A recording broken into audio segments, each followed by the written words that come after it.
welcome to Tea Time, hosted by the New Jersey Tea Party Coalition. My name is Adrienne Savage, and today we have a special guest, Nora Sanchez, who is a New Jersey Tea Party Coalition member. Thank you. Thank you for having me. And the reason why we asked Nora to come today is because, you know, she has a special experience. We're here after the election, and she has a story to tell us about her experience in coming from Cuba and her journey here to the United States and what it was like in Cuba prior to the revolution and, you know, it becoming fully communist. So one of the first questions I have for you, Nora, is, you know, what was Cuba like when it was free? When it was free, I think it was a wonderful country. We had everything we needed to live. Existed the three divisions in people, like poor, middle class, and rich people, but we were all able to have our needs met: food, clothes, everything. So it was wonderful. We were very free, very nice. And everybody had normal professions. You Normal had professions, doctors yes, and lawyers yes. and shopkeepers and you know, Yes. engineers and people who worked in factories. Exactly. So it was a lot like the United States prior to the revolution. Yes. So when the revolution came about, I guess, what were some of the signs? What was appealing about the revolution, and why did people want to become communist? Actually, the idea of redistribution, what we're seeing now in the United States. Wow. Everybody wanted to be the same. Everybody wanted to have. The poor wanted to be better.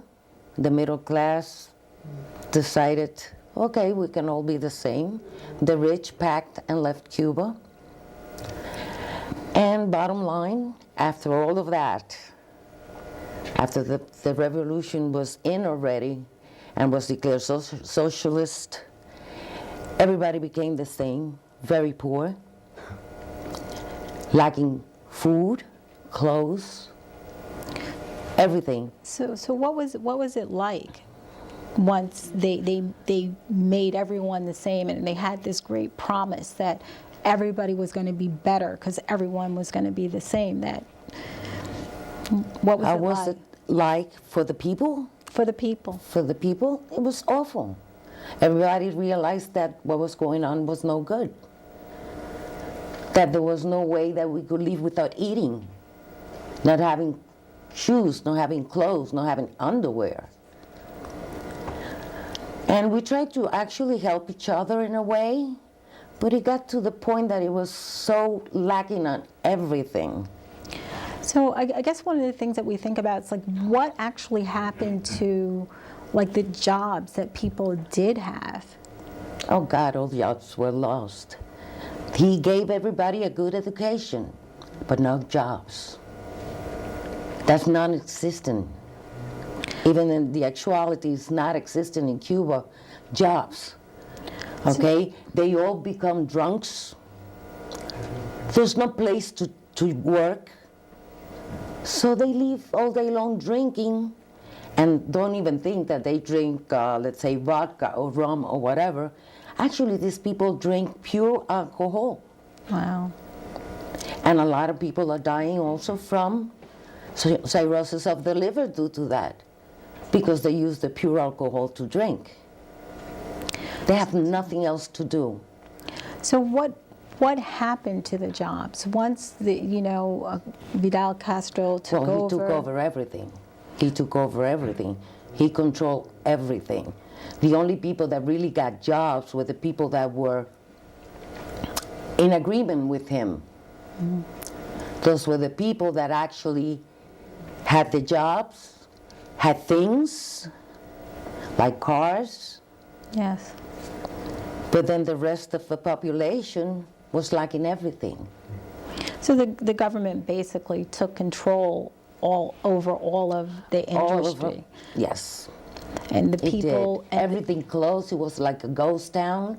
No stores, no supermarkets, And how no factories. how fast did this happen? I mean, It took, I can tell you that it took like about 2 to 3 years when he started really implementing, Fidel Castro started implementing everything in full force. and You know? what were some of the key things that he implemented that really changed the way the average Cuban lived? Well, that's really a lot of things. I can tell you that he persecuted people for having jobs depending on the jobs they had, food if they were able to find somebody, a farmer that would give them something or whatever. He wanted everybody to be the same, so it was easy for him to take over and have control of the entire country. And people were afraid. Like we're afraid now, Yeah. here in this country. People were afraid of talking. And it's important that you bring that up, because one of the reasons why we wanted you to come on the show is, in America we've had our so-called freedom and liberty, and so many people come here to be prosperous. But what we're seeing is many of these collective and a lot of these communist views being placed upon us. And, do you see any of the similarities? I mean, Yes, I do. Yes, I do. And not now, I've been seeing it for years now. Well, what are Since some of the actually the end of 2007, when Mr. President was speaking, I could read between his lines. things like fundamentally change America. Change America, exactly. And I will tell everybody, this is what's going on. But people didn't see it. And people think that something like that would never happen in the United States. People in Cuba never thought it would happen in Cuba. So we have to really prepare for what's gonna come, or actually try to fight it because of those freedoms that we have in this country. We in Cuba weren't able to talk. We weren't free to talk and express ourselves. I came to this country, I was happy that I could say whatever I wanted to say.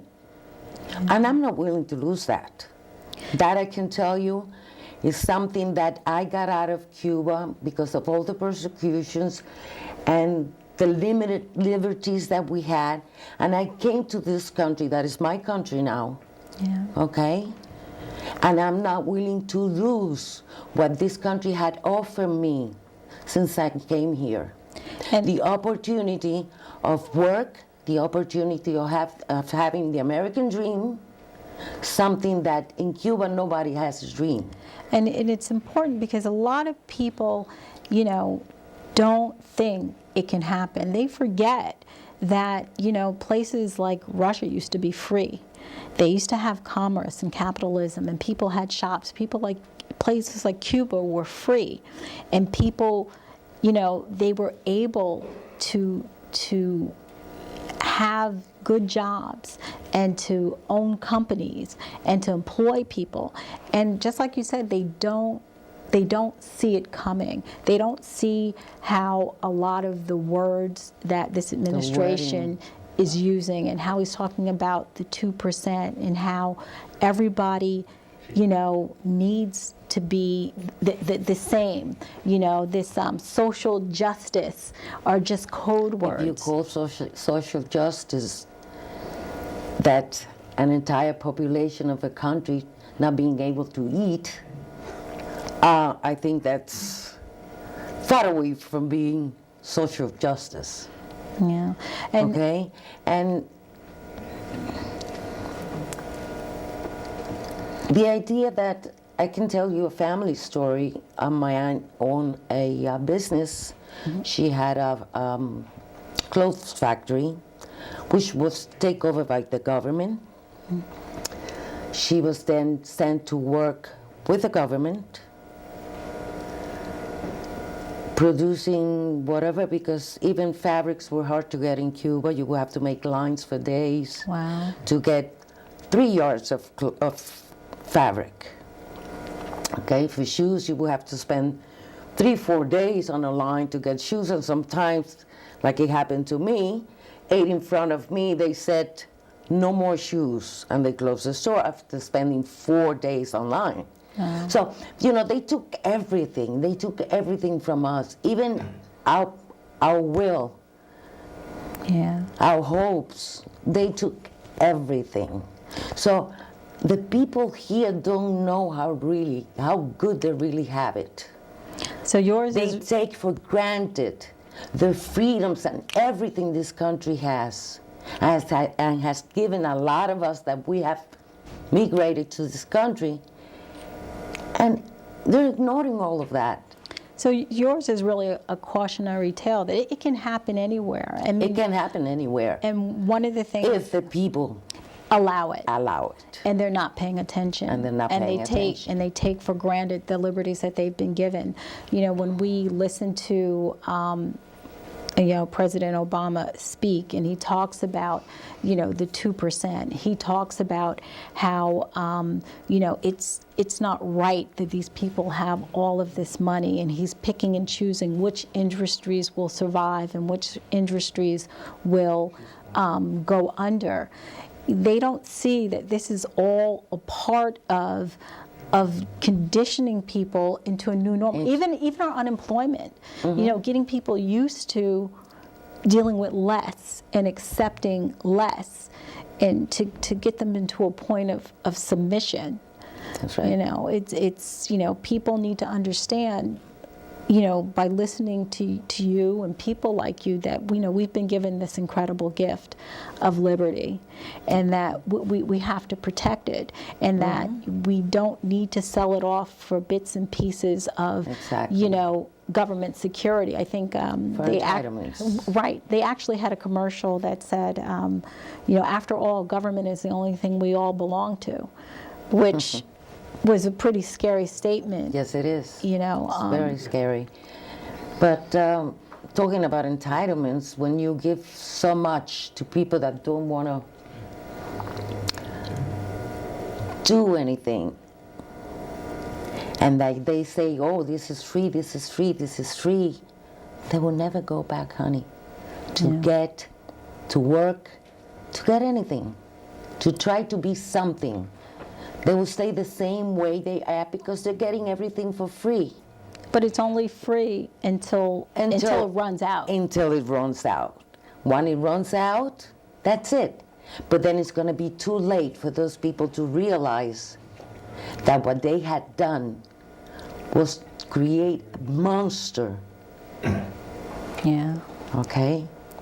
So, Nora, I'm glad that you came and that you shared your story, because, it is, like I said, it's a cautionary tale that it can happen anywhere. Any place. So thank you very much, and we appreciate you coming. Thank you. And for everyone out there, be sure to visit our site at New Jersey Tea Party Coalition. That's NJ Tea Party Coalition. And we'll be back in a few moments.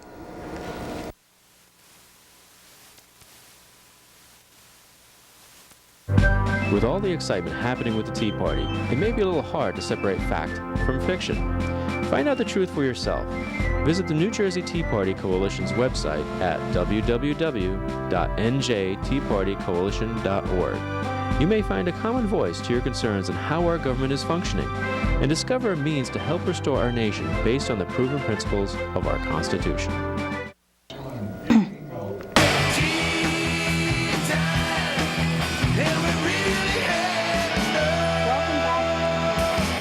Hosted by the New Jersey Tea Party Coalition. And we're back with our second guest, which is former Navy SEAL Daniel Rangel, who is a cryptological technician. And you're going to have to explain to us all exactly what that is, because I had a hard enough time getting it out. Yeah, don't worry, it's not the first time. Basically, like I said, I was a former cryptological technician in the Navy. Basically, my job was to handle signal exploitation, intelligence collection. We were the front lines of collecting intelligence, which pretty much goes down to the guys on the front line, and all the way up through the Pentagon to the president. Okay, and that's important for the topic we're going to cover now, because we're going to talk about Benghazi and all the mixed messages that we've been getting, and why everybody kind of feels like it's not really making quite as much sense. Well, they have a lot of reason to, because I mean, even though I'm a former naval intelligence, I was in the naval intelligence community. It doesn't take a person like me to connect the dots. When I heard the news with Obama coming out that they didn't have the intelligence, they didn't know what was going on at the time, and that it was about a YouTube video. Right. I mean, I know that I'm not the only one that was outraged, because there's people that are just like myself, that we know how things work in the military. We know certain things, and the thing is, with the technology that we have, especially in today's day, it is just asinine to say that we did not know. So, explain to the viewers how when you say it's impossible that the president didn't know, explain what the general information flow is like and how quickly it goes by. Okay, well, basically, like I said, I was a former naval cryptologist. Let me put you in the scenario that I would have been if I was in that area. First of all, they had the Naval Sixth Fleet in the area. That comprises of missile-guided destroyers, aircraft carriers, submarines, you name it, the whole fleet. On each one of those ships, naval ships, you have a person like me and amongst others in a team. In a space within the ship, and their sole mission is to exploit signals. Right. And what does that mean, exploit a signal? Intelligence collection. Okay. Okay. So in regards to Benghazi, with the Sixth Fleet in that area, there was a person like me on each one of those ships that would have intercepted that message from the embassy, stating that they were in duress. And then a person like myself would have seen the message, and we would have relayed it through the chain of command, all the way through the Pentagon to the NSA. That way everybody knew. And within that chain of command, it goes to the president as well. Right. I don't know if you've seen the emails that have been released, sensitive but not top secret material. If you look on the heading of the emails, you see the president's designation. Wow. So he knew. And supposedly, or testimony was also given that they were actually seeing this happen live. Right, because the thing is, like I made a reference to you before we started this, there's a lot of technology that's out there. Most of the public doesn't know the exact capabilities of our technology, but one of the major ones that we do know is drones. So we know that the story, obviously, that the public was told wasn't correct. Mm-hmm. In your opinion, why do you think that we were misled? That's a good question. My take on the whole situation, and knowing what I know, and knowing how things work within the world community, in my opinion, we were running arms to the people in Benghazi, to the. Would this be similar to something like Iran-Contra? Kind of, I guess, explain that to individuals who may not fully understand. Basically, break it down. The ambassador was in that area under CIA operations. Okay. He was an ambassador. The former Navy SEALs that did perish in the battle, they weren't assigned to him. They actually ran to him for his aid after they got the stand down message from the president. So basically, it was a CIA operation to collect the guns that we ran into Libya. Wow. So, and I'm not fully clear on this either. So when we were running in the guns into Libya, were these people not, enemies or Well, I mean, you have so many terrorist groups out there that you don't know who's who. It's very hard to keep track of who's who. But the thing is, with all these uprisings in the Middle East, you have certain groups that say that come out and say, "Oh, well, we're the rebel force against the terrorists," and we take their word for it. So we were basically taking back, guns and things that we had given to the wrong people. Right, in support of their uprising, Okay. peaceful uprising. Peaceful uprising, yes. So this is why we kind of got the half-baked story Right, because if this actually came out to the public that this is what we're doing, that we had given that we had guns given to the arms, wrong, I mean, that were just killing look our at the own Fast and Furious thing on the soldiers border. yes. If it came out that we were running guns, especially before election, but just that we were running guns to a foreign country, and it's actually ending up in the hands of the people who are trying to kill us. Right. Even the common American who's not in tune with politics, it'll click in their head that this is wrong. And this was something that the ambassador was negotiating, yes? Right. Okay, so, all right. So here we are. What are we, 8 weeks out from the incident? We still don't have a full story, right? Yep. So, in your opinion, and then of course General Petraeus conveniently steps down just after Obama wins the election. When this airs, Petraeus will probably have already testified, but it's behind closed doors, so we're not really going to know fully what was said. He is going to testify. I think this Friday, but his testimony is going to be downplayed because Right. they have a lot of information on him, as you can see of what turned out with his affair. Right. And they were withholding that information for months before the election. They just waited until after the election so they can basically take him down. So, I mean, are you in contact with maybe other military people who kind of share the same opinion, or? I'm in contact with a lot of my former, not in the intelligence community, but my former shipmates. I do keep in contact, and they, for the most part, they're pretty much on the board with our ideologies and with my where I stand. But I had just recently talked to a person who's doing my job currently. Okay. And I obviously can't say too much, but you'd be surprised what our capabilities are compared to when I was in. And when I was in the military, we couldn't do a lot, and Wow. our capabilities intensified a lot. So I guess in this administration, it's not the most transparent administration. We're probably not going to get a whole lot out of this with the media not really being on top Right. of it, not asking pertinent questions. We'll probably never, there's a lot of things I'm sure we'll never know the truth on, but we're certainly not going to get any clarity out of it. And see, that's the biggest thing with people I talk to, even people who were former military. They say, well, you know what? I actually had the special ops guy tell me, you know as good as well as I do that the American public doesn't know everything of what goes on, Sure. which is And we shouldn't. understandable. We absolutely shouldn't which is either. I don't want to understandable. know everything.